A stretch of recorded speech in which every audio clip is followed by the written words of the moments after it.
दीदी बहनी भैया और नमस्ते। अपने यूट्यूब चैनल पर आप सबके स्वागत करते हैं। भैया एक विदाई गीत सुनावे चलते ही। अच्छा लगे तो हमारा वीडियो ज़्यादा से ज़्यादा शेयर करें, लाइक करें और चैनल का आगे बढ़ें।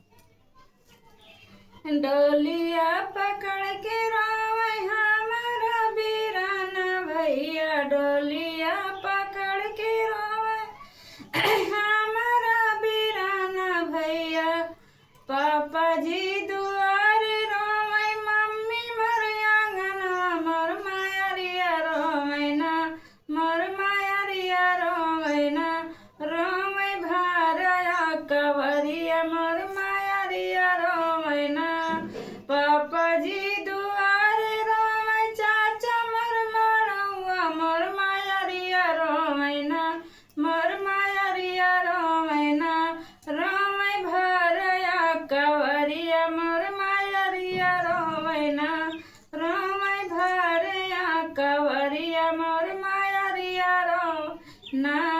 डोलिया पकड़ के रोवे हमारा बीराना भैया, भैया रोवे ना। रोवे डोलावा पकड़ के मोर बीराना भैया ना, रोवे डोलावा पकड़ के मोर बीराना भैया ना। भाभी मोरे अंगन रोवे, बहिनी मोरे माड़ मोरे सखिया रोवे ना, मोरी सखिया रोवे ना।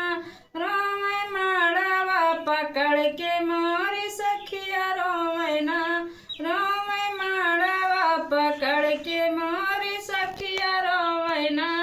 रोवे भरया कवरिया मोर मायरिया रोवे ना, रोवे डोलावा पकड़ के मोर बीराना भैया ना।